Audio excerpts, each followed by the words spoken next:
Thank you for tuning into my podcast, Country Chat with Dom. Now, before we actually start this interview with Laura Beckwith, I just need to pre-warn you that the first 10 minutes has a bit of static within, and you can hear me apologise profusely. And yeah, I've got some new equipment, and it seems to be working a bit differently. So I apologise for the first 10 minutes to this podcast, but I hope you enjoy it nevertheless.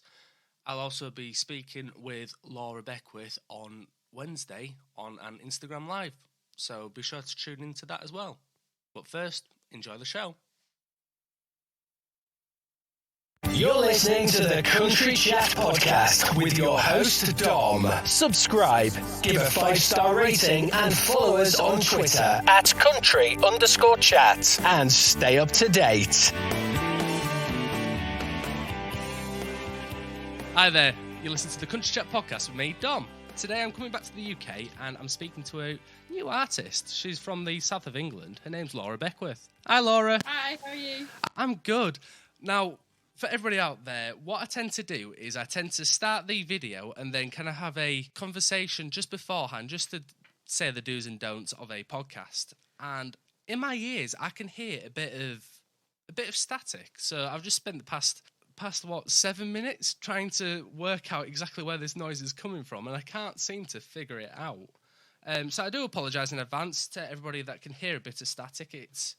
It's a one-off, I promise. But yeah, that's me being stressing out. So, stressing aside, how are you doing? Good, I think. Yeah, just getting back to normal, I think. What are you been up to? Just finding a new routine. Just finding a new routine, I think, is the one for me. Yeah. Now, for a routine for you, before lockdown, what would it be?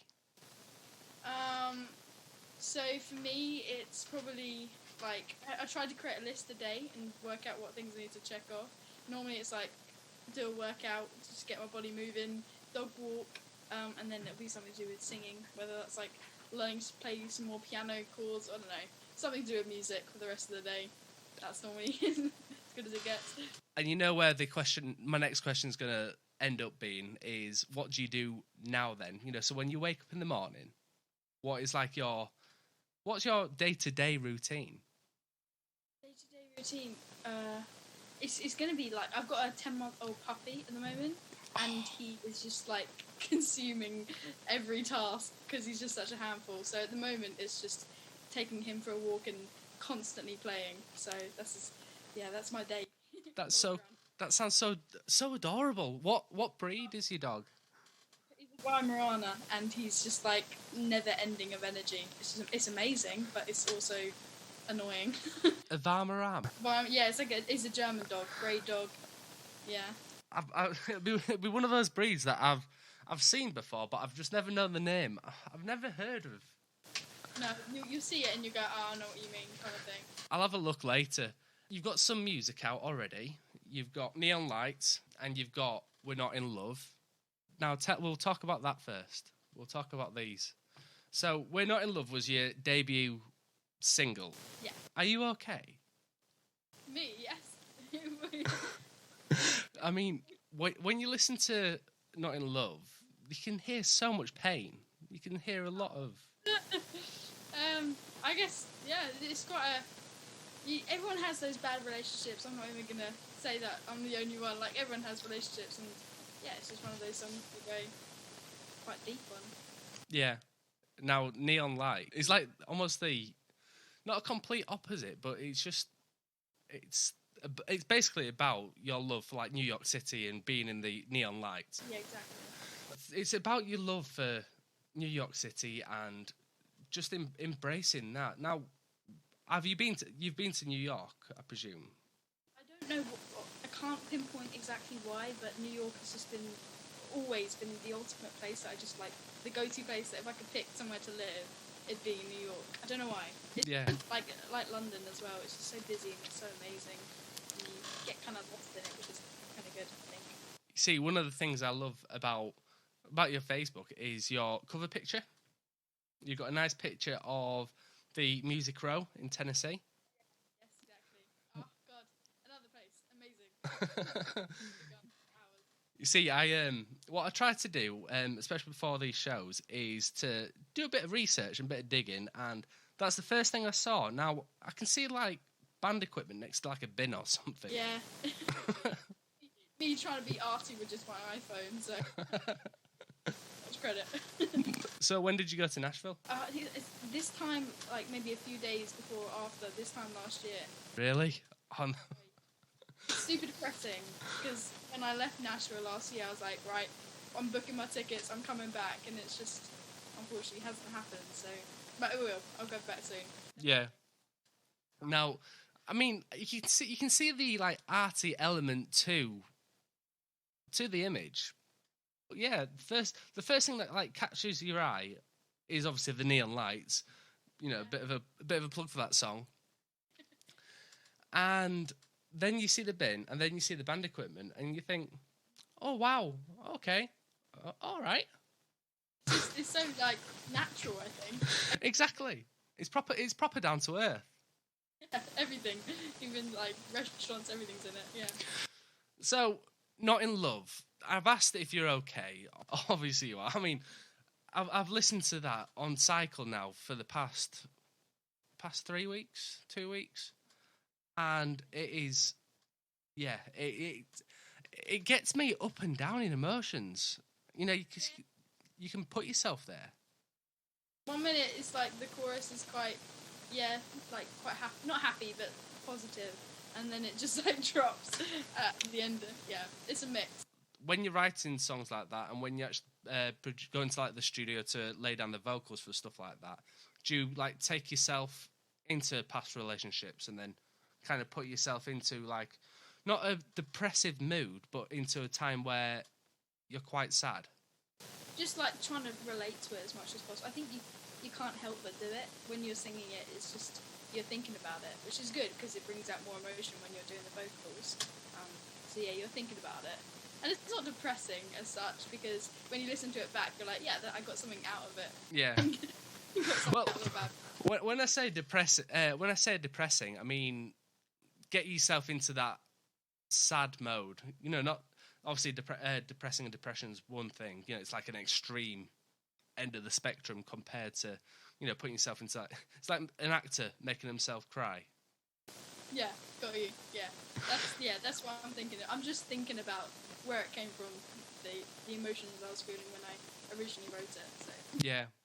What do you see in your eyes when you close your eyes and you're in front of that microphone and you're singing your heart out? That's a good question. I think it's just annoyingly, I wish I was thinking about something better, but it'd just be the situations that I was in when I was in that rubbish relationship. When you're recording it, you're thinking about it. Literally, I am just thinking about it, and you think about all the awful times and this rubbish times, and you could be thinking about something so much better, but you don't. So yeah, that's what I'm thinking about. When did you actually write? Not in Love. I wrote it like a few years ago, I think, and then I kind of finished it like last year, a bit before last year, and it was a really like super slow piano ballad. And then I started working with this company, and I brought that song into them, and they were like, "Yeah, let's work on this song." And it was just like a completely different feel when the producer just messed around with it. Yeah. And if you hear the like original acoustic version, that is a sad song, and then the produced version is a bit more positive, a bit more less depressing. Now, what about Neon Lights? Now, Neon Lights, do you want to tell us a bit more in depth as to, you know, why you wanted to express, you know, your love to, like, you know, that's your city to go to, you know, that's your dream city to live in? What was it that like inspired you to say, okay, then I'm actually going to get this down on pen and paper? Well, so Neon Lights was actually like, as many musicians will say, they've written songs throughout their whole life, and it was like the first kind of song where I listened to it back going, okay, this has some decency to it. So I wrote the song, and the song's more coming from a point of trying to find a place where you just kind of fit in. Because New York is so big, you don't have to worry about fitting in as such. You just do. So yeah, that's kind of what the song came from. Just going to New York City and getting away from the mundane lifestyle, being in like little Essex, where you have, I think in Essex, or more, I'm in Colchester, so everyone knows everyone, and the song came from a point of just wanting to escape and getting into a big city where you don't know anyone. So yeah, that's where it came from. So you're from the south of England? Yes. I think, yes. I mean, well, I'm in York at the moment, so I'm definitely more north than you. You could ask anyone, and I'm literally the worst person when it comes to geography. So, Now you're from Essex, is it? Yep, Essex. Not a very good name for it, I think, with Towie. I mean, well, that's what I wanted to ask. Is do a lot of people like kind of tie you in with that kind of stereotype? Annoying. They're not like that. Like the mass majority is not like that. I think I watched like 2 seasons, maybe max, and I was just like, "This isn't like us. It brings us down really low." But you know, we're different to that. I think. I hope. Well, you seem a lot. You don't seem to be that stereotype. You know, that kind of ditzy kind of character that they portray. Yeah, I hope not. What's there to do around where you live then? Well, we are quite close to London, like just on the edge of Essex. I think it's like 30 minutes, 40 minutes to London. So, but in Essex, I don't know. There's nothing much. Maybe a few good shopping malls and good restaurants, but apart from that, nothing amazing. Really? Oh, there's no like country walks or. I mean, I think like when you live somewhere, you lose the beauty of it because you're just so used to it. So there are probably some like the beaches here are really nice. Yeah, I guess because you live in it, you don't see how pretty it is. Like I live opposite like masses of fields, but it's bad because I get really bad hay fever. Oh my, yes, I do as well. I mean, I live in the countryside and it's horrible. Yeah, this year, being like right in the middle of the countryside, it's just been awful hay fever. What's it been like for the past few weeks where it's been really, really sunny then? It really like 1 week when it's sunny, it will be hardly any hay fever, and then the following week and it's sunny, and I've just like masses of hay fever. Like it just so varies. It's odd. Have you always suffered? Not as bad as this year. Not as bad as just normally. I don't really like it's minor, and then this year was like runny nose and just a mess. Now, I think I've stalled the questions that I wanted to ask long enough now. Now, I got a email from Rachel Selleck basically saying that she's going to be doing some PR work for you. She is. So you're releasing, well, for everybody out there now, we're actually talking the day before release. Day before the announcement of the release, yeah. of a new single. Yeah. So come on, Halfway it's called.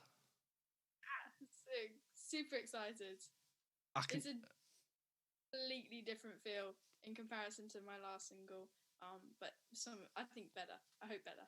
Yeah. Now, writing Halfway, because I asked Rachel, does she have anything like pre-written, about the single? Because basically what we do as reviewers, because I also do reviews, is we ask for a press kit. So a press kit is basically a quick bio about the artist, about like a quote from the artist, that kind of thing. And I've got a quote here that is on your press kit. I remember it. I'm not actually going to say the quote. I want you to explain the quote first, and then I'll say it so people can marry it up. I can't remember what I said my quote was now. That's really bad. You said you just said you remembered it. Oh no! Can't tell me what the quote was. Do you want me to read it? Yeah, you're gonna have to, otherwise. Halfway came after an extremely heated argument that went on for hours. All I wanted was for it to be resolved and somehow forget that it ever happened. Sometimes compromises have to be made in order for you to move on. Yep, that's the song of the song. Basically, it just came after extremely heated argument. As I'm sure families can agree, me and my dad and my mum all clash, especially right now in lockdown. We all just clash, and we had this huge argument about something so petty, and it was like a huge argument, and it was just like going on for hours. And yeah, sometimes you just want to meet halfway and just go like, let's just stop this. This is pathetic, kind of thing. So yeah, that's where it came from. I mean, because I've been listening to your music all day and all week, what I've kind of done in my own head is tied your first single and Halfway together. You know, that kind of almost like a storyline where your first one, Not in Love, is where the way I've visualized it and the way I paint pictures in my mind, it's a really, really obscure way, but I painted the picture of Not in Love being the actual fight, the fight, and you're at a point where you think that enough's enough.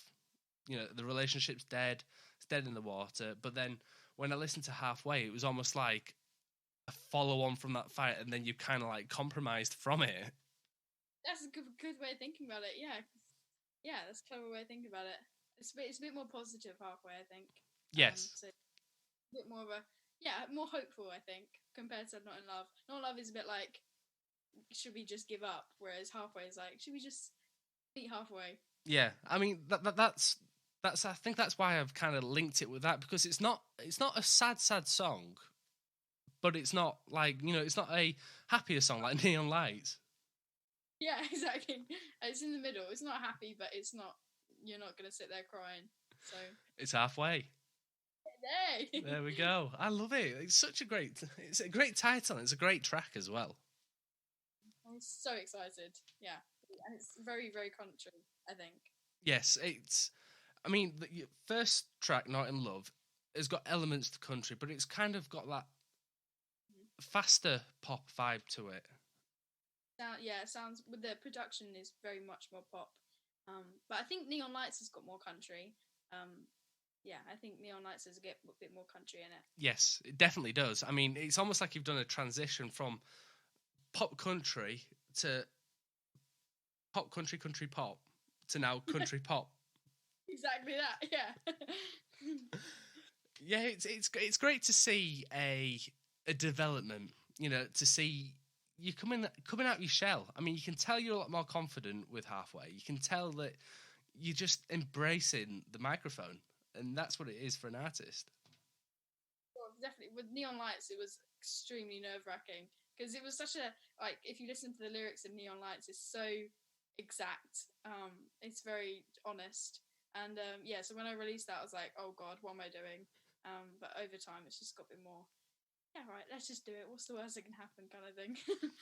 I totally know how you feel. I mean, from my perspective here, I sometimes do one-liners, and whenever I'm talking into the microphone, instead of talking normally, you kind of put on this DJ voice. Presenter, yeah. The presenter. And it's not good. And you kind of, I find it strange when you kind of go on like a tumbleweed and it kind of gets snowballs worse and worse and worse, and you get into your own head, especially when you're trying to pay attention to what you're singing, and especially when you're a bit nervous as well. Yeah, I agree, definitely. I'm the worst. I think I've got better now, but I'm the worst at stepping on stage and just playing and not talking to anyone. And that was like my nervous thing. I was like, I don't talk, I just play. But over time, I've got a bit more confident about saying hi and just my name, not just playing straight away. You see, a great way to kind of like combat that is to gently play, not full on play, but to gently play background music whilst you're talking to the audience. Yeah, that's I agree. That's always a great way to limber up almost. Yeah, I agree, definitely, rather than just shouting your name.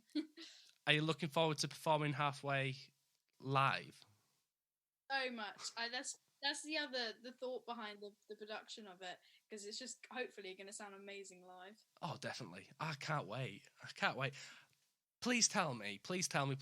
You've got some like dates prepped for the North? At least an idea. Not yet, but honestly, my hopes are just the higher the better kind of thing, going everywhere. Basically, go everywhere, see everywhere, be everywhere. Exactly. That should be on a billboard. That should be. I might pay. So, writing halfway, you're feeling a lot more confident. What's the most enjoyable thing about writing halfway and then going to the studio? You know, which elements did you prefer, and which ones did you take the most enjoyment from? So before bringing it into the studio, I just had it was finished, but it was rather skeleton. It wasn't much.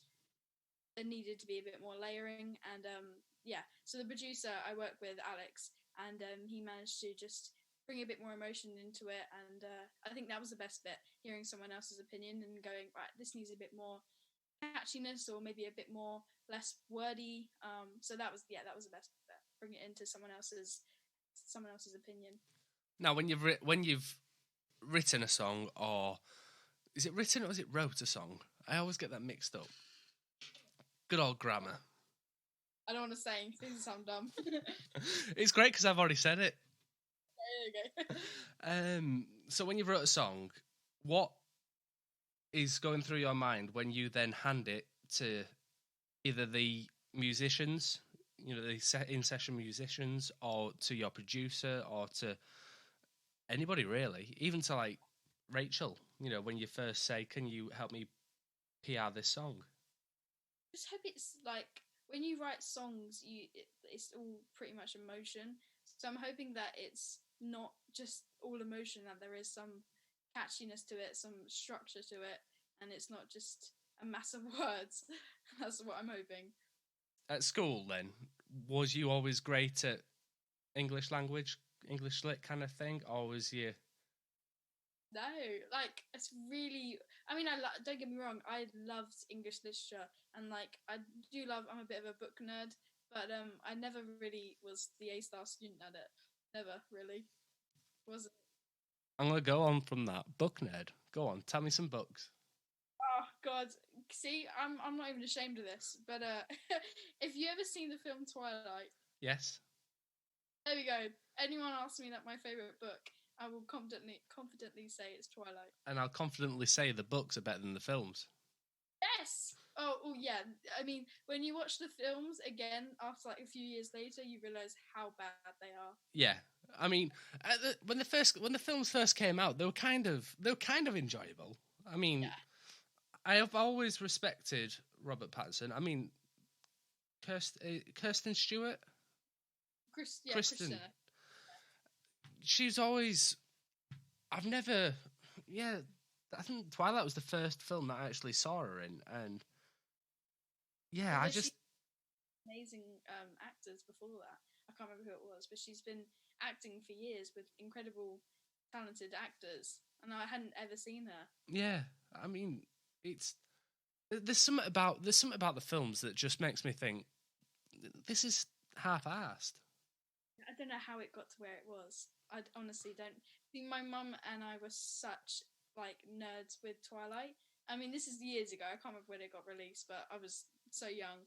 And we actually went to the premiere for Breaking Dawn, which is like the third book or fourth book, I think.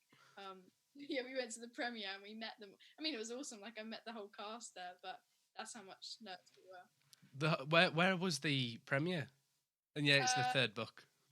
Yeah, it was in Stratford, Westfields, like literally in the heart of Westfields. Ah, yes, the one that's opposite the Olympic Park. Exactly that. Awesome. How'd you get tickets to stuff like that? Did it? Oh God, we queued for hours. We literally turned up at Stratford at like 6 a.m, and there's like a mass of people, and you just queue up and you wait to go in and just hug the gates and wait for them for hours to walk past. I mean, it's pathetic if you think about it. It's not. You got to do it once, because I met Little Mix that day, because obviously other celebrities come to it. So yeah. I met weird celebrities. Yeah, it was a good day, but it was a long day. I can imagine.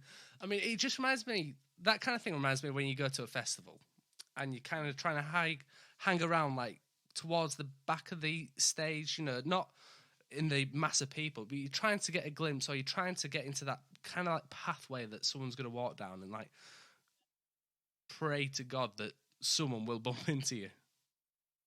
I mean, the likelihood of that happening is so slim, but you have high hope. You've got to kind of hope for something.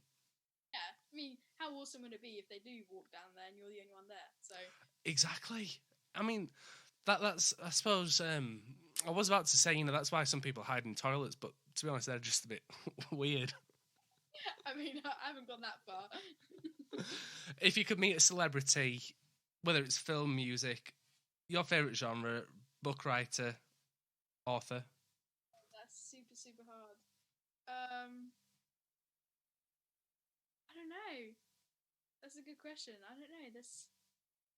But you know what? I think like someone like Jennifer Lawrence, because every time I see her in interviews, she's just so comical and like so funny. Yeah. I think. But there's so many. Like Ricky Gervais, maybe. My family are a fan of like all his TV shows, and he's just comedy. Yeah, someone like that. Have you? When does Afterlife come out again? Yeah, season 3. 2, I think. 2, 3. I don't know. No. Next, I mean, I'm not gonna lie, it is slightly depressing, but it's super clever. Oh, it's very depressing. I mean, yeah, the first few episodes really got me down. They hook you. They definitely hook. The first season, I think me and my mum watched for the whole we watched it in one night. Yeah, I think I did that. Yeah, there wasn't that many episodes, to be fair. The whole premise to it is, I mean, I don't know, what is the kind of like time frame you can say before you start talking about what happens in episodes? Is there like a dedicated timeline? Like, can we now talk about everything that happens in Game of Thrones, for example? I don't know. Make one up. Just go for it. Yeah, well, I'll talk a bit about it then. So, Afterlife, it's basically about a guy whose wife has just passed on and she wants him to basically live his life. That's basically the premise of it. And he works at a newspaper. Yeah.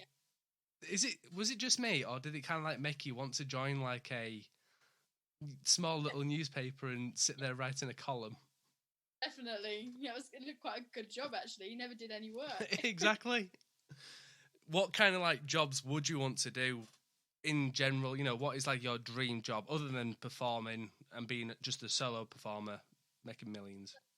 At the moment, I actually work as I work on websites and I design websites, but I'm only just starting out. So I'd love to go into depth with that more and like learn more about marketing. I think marketing is really interesting. Something that would be like expert kind of marketing person. Yeah. Something that, marketing interests me, I think. Do you advertise your services on Fiverr? No, see, that's the thing. I need to be a better marketer. As much as I'm interested in it, I'm not. Yeah. You can teach somebody how to sell themselves, but you can't sell yourself. Exactly that. No, I'm sure you can. I mean, you're coming across great. It's fantastic. I think I'm lazy. That's my biggest thing.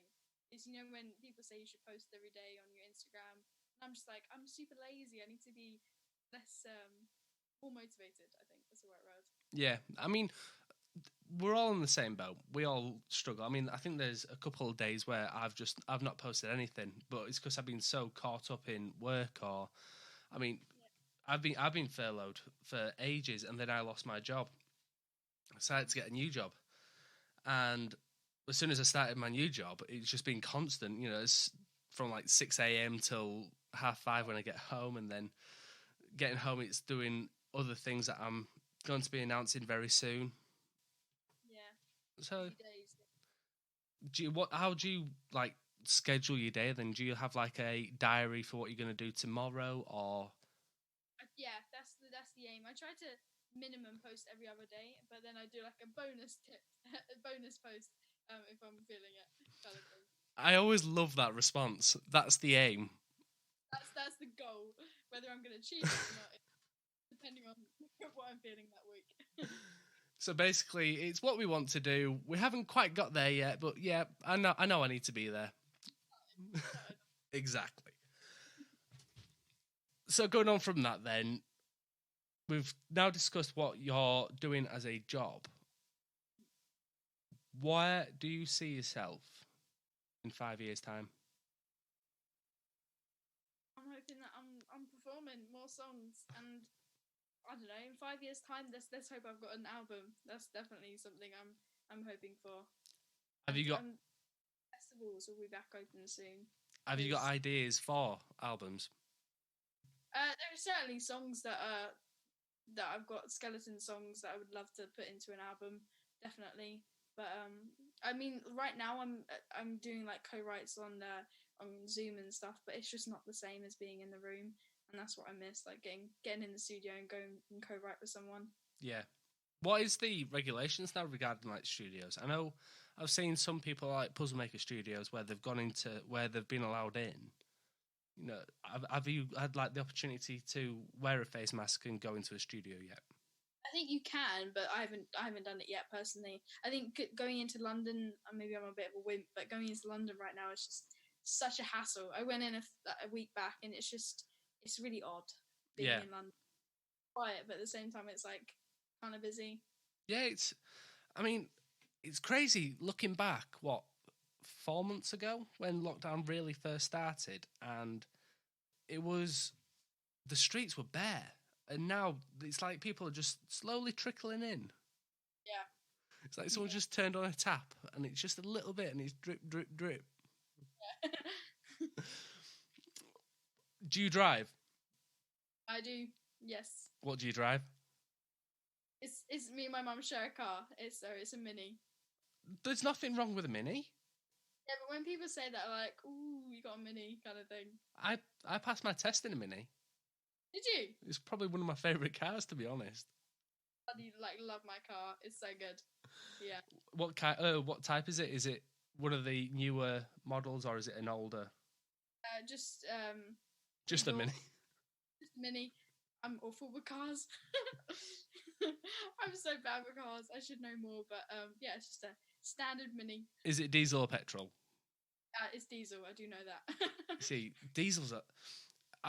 What is going on? What is going on with like diesels and petrols? I mean, they're trying to say that diesels aren't as efficient or economical now. Yeah, my dad's looking at getting an electric car. He's going straight electric or hybrid. Getting swayed across to getting an electric car. Oh wow! So that's the new lifestyle. Is he gonna pull up one day in a Nissan Leaf and just? I don't know. It could happen. Here you go, Laura. Here's your keys. We got rid of the Mini. Before all this lockdown, then, do you used to like take your friends out for drives or? Yeah, definitely. Just get out and go to the beach and stuff like that. Where's the nearest beach for you? Probably Mersey. I'm not sure if you know Mersey. No idea. No idea. It's fairly new to us, fairly close to us. Yeah, we've been paddleboarding there recently in lockdown. Really? Oh, I've always wanted to go paddleboarding. Like it's been the new the new fashion. Going paddleboarding and kayaking has been like everyone's been doing it.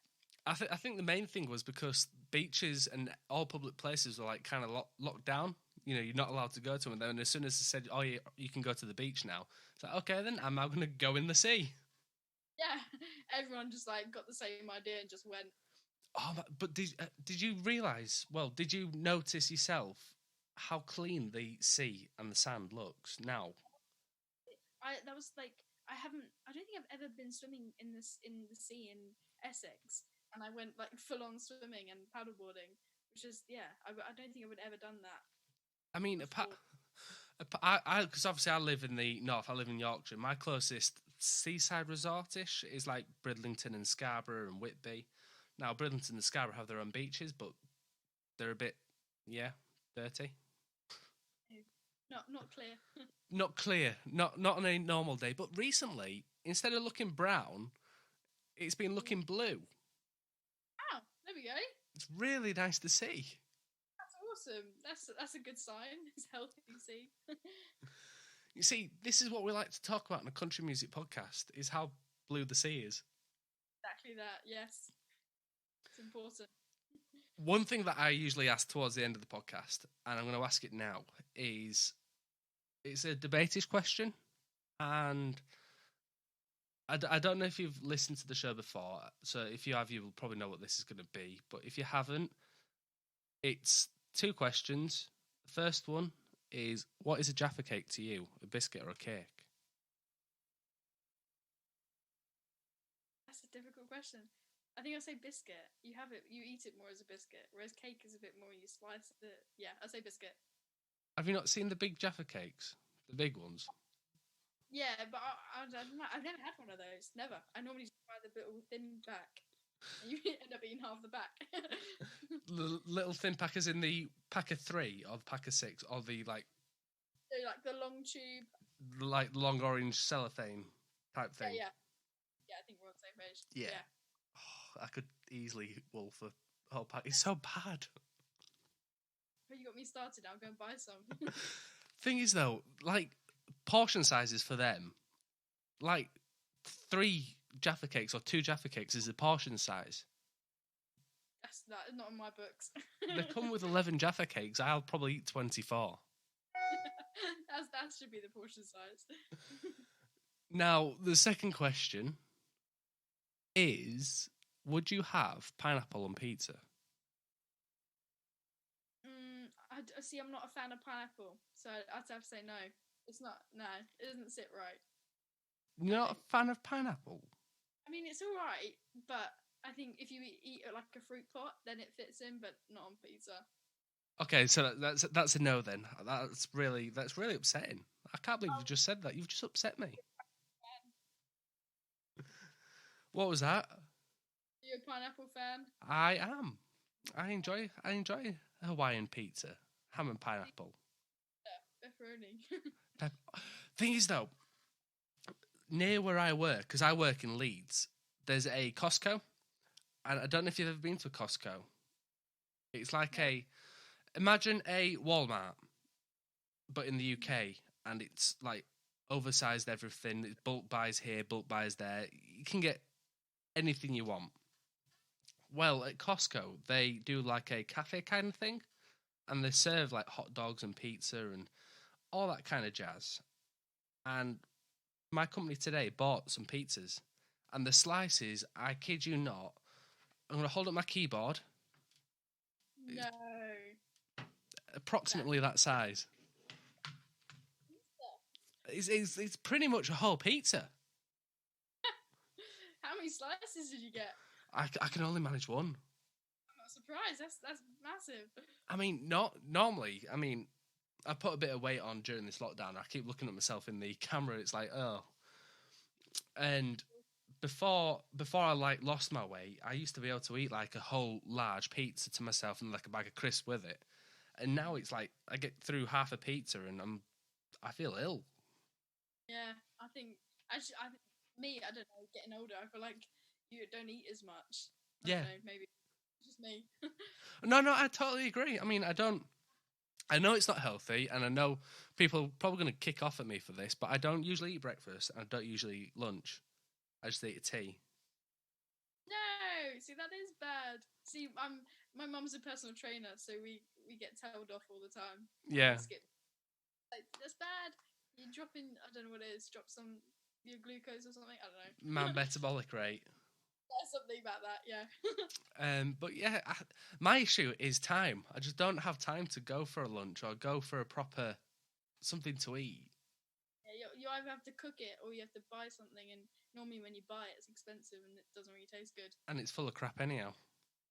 Yeah. Normally it's something rubbish. What's like your go-to meal? What, as in like at home or buying out? Everything.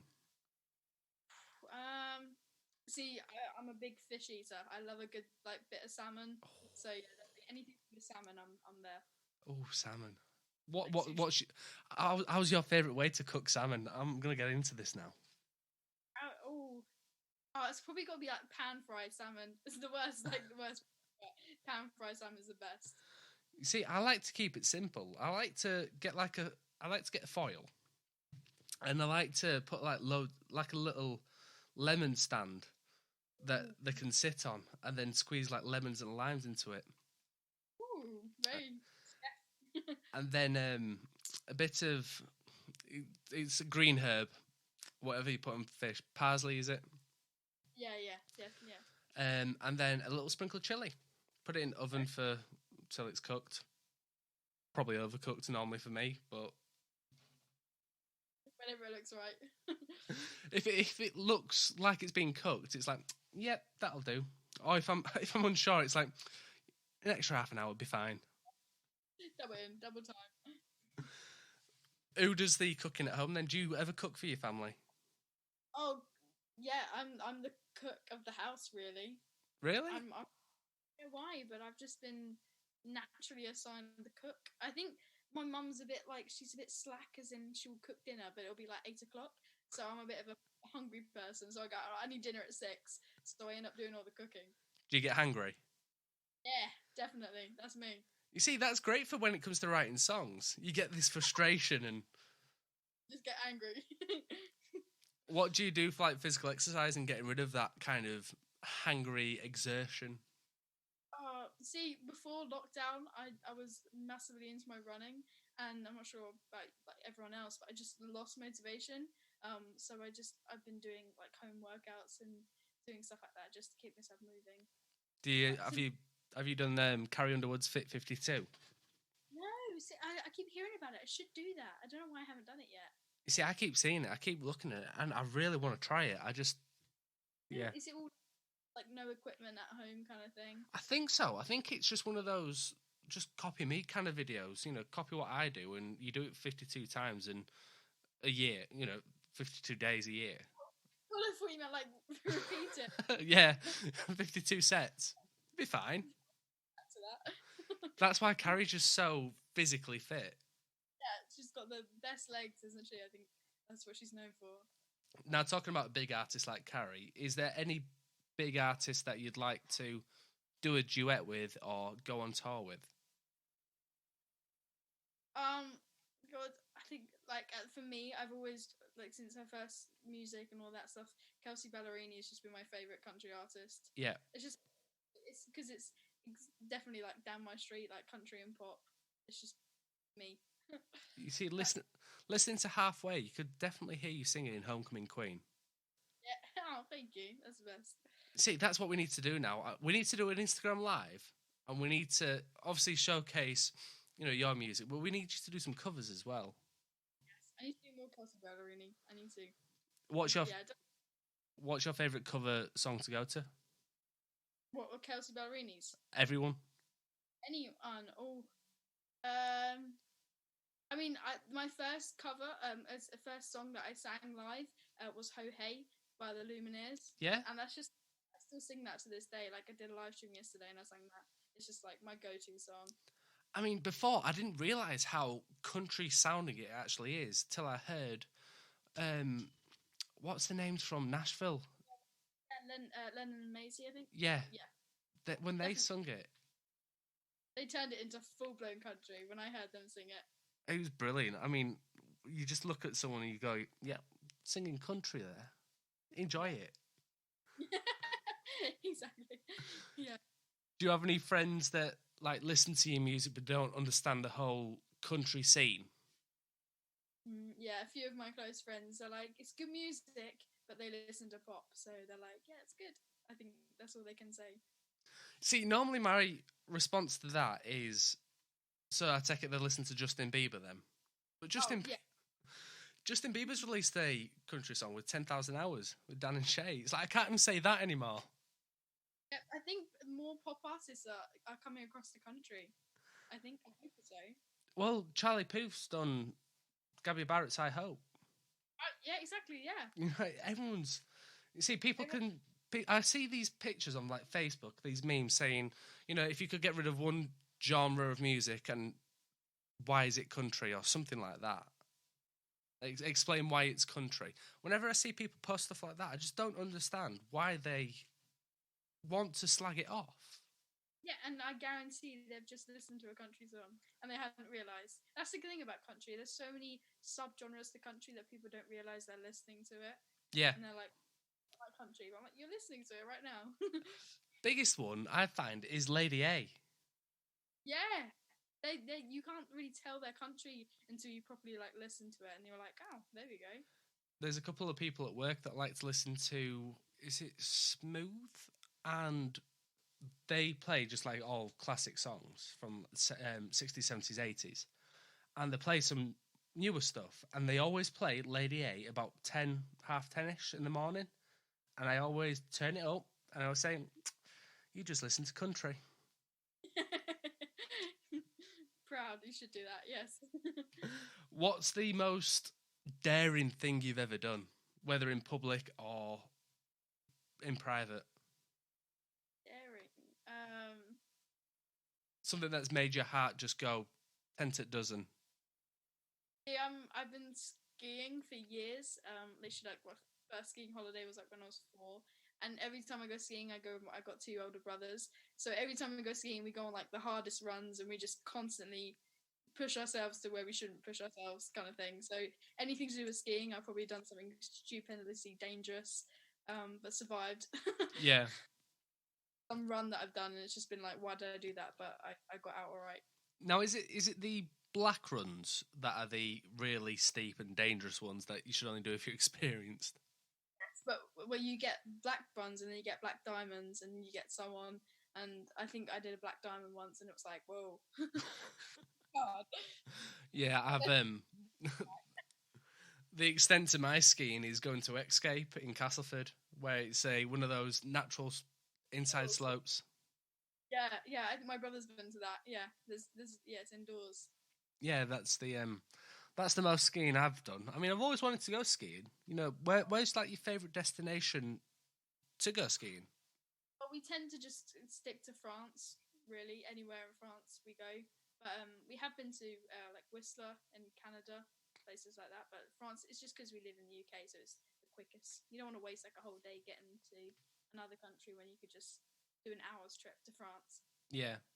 Have you ever been on a holiday and sat there with your après ski and your Jägermeister or whatever you drink, and think, okay, this is great inspiration. This could be a song in the future. Yeah, well, actually, you say that. I'm trying to write a skiing song, but I find it really hard.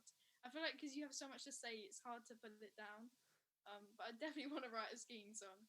See, what is the chance of me asking that question? Exactly that, yeah. You see, well, to me, that's fate. You need to sit down for the next week. Obviously, let Rachel get on with the PR for halfway. And then when you release halfway, you can then say, all right, then, we've now got our skiing song. We can go to the ski resort and film it, yeah. You see, you could make it country themed and you can make it American themed by going, say you go to Colorado, because they've got some great skiing resorts. It's all down on paper right now, which is happening. See that? See, all you have to do now is take this podcast, download it, and say, all right, then, here's one idea, here's one idea, here's one idea. Exactly. All right, so let's plug the music again, because that is the main reason why we're here. So at the moment out, you've got Not in Love and you've got Neon Lights. Yes. And you've now got I keep forgetting that it's tomorrow, but it's today, but it's tomorrow. So today, I'm going to say it as if it's tomorrow. So today you've now released your information on Halfway. Yes. So it's 25th of September, if I get it right. I think so. Yes. That will be released. I really hope I got that right. But yeah, it'll be released. It's a Friday, so excited. Yes, so you can pre-order on the iTunes store. You can pre-save on Spotify from Friday, the 4th of September. And it will be available on the Friday, the 25th of September. I got it right. Congratulations. Listen, they're myself. You see, that's it. You know, you've already halfway to being able to mark it. Yeah. Just knowing the information.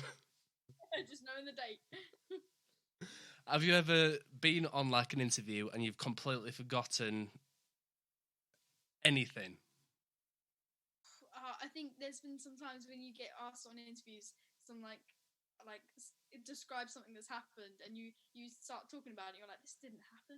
This didn't happen. You start talking absolute lies. There's been a few interviews. You're like, oh, that didn't happen. You see, that's the great thing with this is I don't lie. See, it wasn't on purpose. If that makes it. What kind of questions was that then? You know, what kind of response did you give? Or afterwards? It's normally the questions that like tell us about like an incident that happened, and you start talking about it, and then you like either dramatize it and stuff you talk about didn't actually happen. You're like, what am I talking about? You just end up running off the tracks and start talking about stuff you like. Maybe talk about this. Shall we give that a go now then? A bit of ad lib. bit of lie. So Laura, can you tell me more about what happened when you fell over outside your house yesterday morning?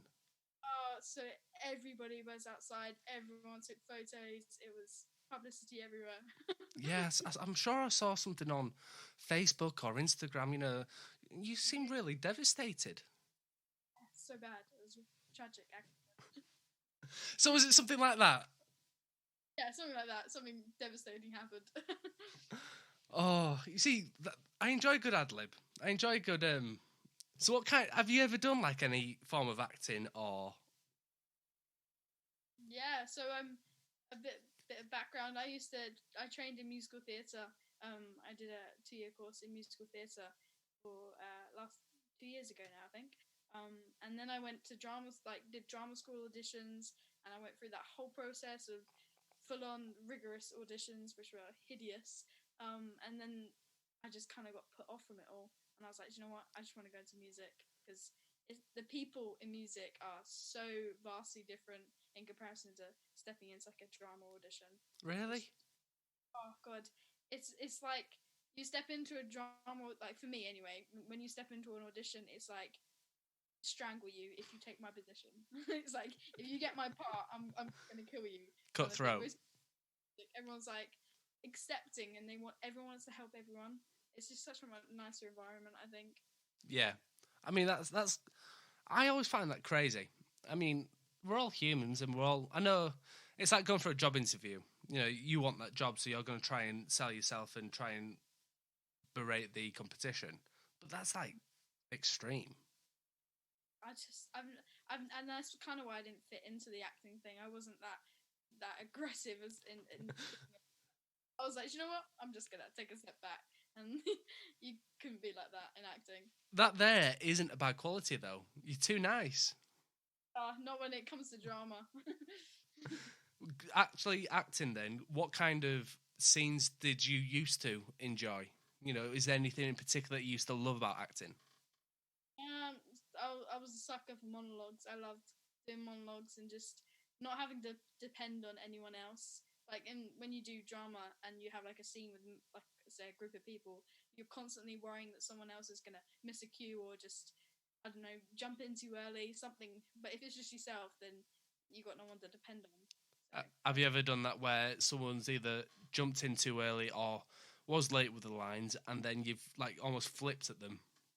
Yeah, like I've had before. I think it was when I was actually doing like drama, like an exam kind of thing, and it was a group of us, and they jumped in too early, and we just carried on because we knew where that line was, and I was like, this does not make any sense. Like, this doesn't. We've just missed out like a whole chunk. See, it's pretty much like watching Titanic, but then completely missing the iceberg hitting the ship. Exactly that. Yeah, just missed out the main part. Oh, that must be so frustrating. I mean, what do you have like words with them afterwards and like have a go at them? I think they know. Like, the only thing I've ever done is miss a line, and because someone jumped in, but they didn't miss anything. Like they just jumped in too fast, and it was alright. But when people miss a line or jump in too early, they kind of know, and they're like, "Oh, I'm really sorry." A bit like cutting somebody up in traffic. They're like, "I'm just not gonna look at you." You kind of like shy away. Sorry.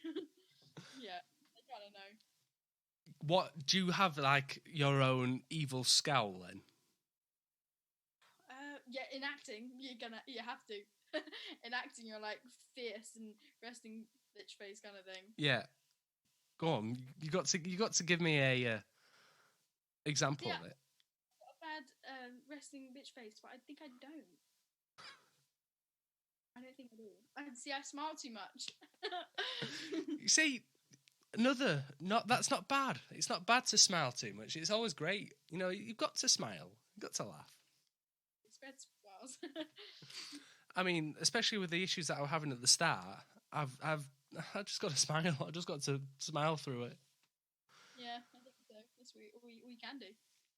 So, you've mentioned before growing up with music. Piano, guitar. Well, only recently self-taught. Is there any other instruments? I tried to learn to play the violin when I was in secondary school, but that didn't last. You have to have a lot of patience for violin. Really? I mean, it's a beautiful instrument, and if you do get the hang of it, wow. But the beginning phase was just too frustrating. Yeah. I was like, can't. Yeah, I mean, I did try. violin is it is a lovely instrument, and I used to play it in primary school. I think like year 4. Yeah, that's impressive. But yeah, when I say play, I played 3 Blind Mice, and then that was it. Bit like on a recorder. I got you, yeah. What do you prefer playing? Do you prefer playing the piano? Or do you prefer playing the guitar? I think when I play the piano, I tend to play more sad songs, so I lean towards the guitar a bit more, especially for gigs, as you don't really want too many sad songs at a gig, because everyone's like depressed. When you're actually sorting a gig list out, you know, your set list, do you kind of like check out the area first, or do you see what people like, or just go with the flow in the night? I tend to have like a go-to list of songs that are good for gigs and just pick whatever I'm feeling that night, kind of thing. Do you ever take requests? Yeah, if people give it to me, but I've had some requests before, and I'm like, I'm just pretending I didn't hear that. And it's like a super hard song. You're like, what to use a hard song then? I mean, someone asked me to "See You Again" by Carrie Underwood. I did it, but I was just like, that's a hard song. Yeah. When you're driving, do you practice the hard songs? Yeah, that's the prime time because no one's listening. I mean, I think I've said this before on here, but I'm sure I can belt out "Drinking Alone" by Carrie Underwood when I'm in my car alone and nobody can hear me. Exactly. I'm betting you can. But when I do it in front of people, that's it. It's gone. It's out the window. I just can't get those high notes. Very shy. I almost have to change the key like 4 octaves down. Yeah. I hope it's not an issue, but I've got to leave at 15:15, if that's okay. That's fine. So, once again, we'll replug up. So once again, we'll replug your new music. We'll replug your current music. So where can we find Not in Love and Neon Lights? Anywhere, you take your pick. Spotify's probably the best place, or iTunes, or Apple, any music. You pick. And do you want to remind us of the dates for Halfway? Yes, so the release date is on the 25th, and you're going to have to remind me when you can pre-save, because I know you know the 4th, yes. So everything will be refreshed in my brain on a daily basis. But yeah, so the 25th it will be released. So yeah, everybody pre-order on iTunes Store and pre-save from the 4th of September, and it'll be released on the 25th. Yeah. You must be so excited. I'm so excited. So excited. And finally, do you want to plug us your social media? So yeah, my best place to follow me is on Instagram. So it's under Laura Beckwith Music. And where can we find you on Twitter and Facebook? Same, under all the same names. Facebook, it's just Laura Beckwith. I'm there. See, that's what we need. keeping the same name throughout, it must make it so much easier. Yeah, but I did make the mistake. I have a private Instagram, and I decided to take a whole new channel and for my music page. But I had like a huge following on my main private account. I lost it all because I started a new page. But yeah, lesson to be learned: don't start a new page if you're gonna do a music page. Why don't you just rename your personal page? To this day, I'm so annoyed with myself. Fair enough. Well, thank you for coming on. It's been fantastic talking to you. I know it's not been totally about country music, but that's what this podcast is about. Thank you for having me. I hope you have a lovely day, what's left of it, and everybody check out Neon Lights and Not in Love. Thank you. Take care, everybody, and I'll see you all next time. Bye for now. That was the Country Chat Podcast. Join Dom next time for exclusive interviews, reviews, and general chit-chat on all things country music.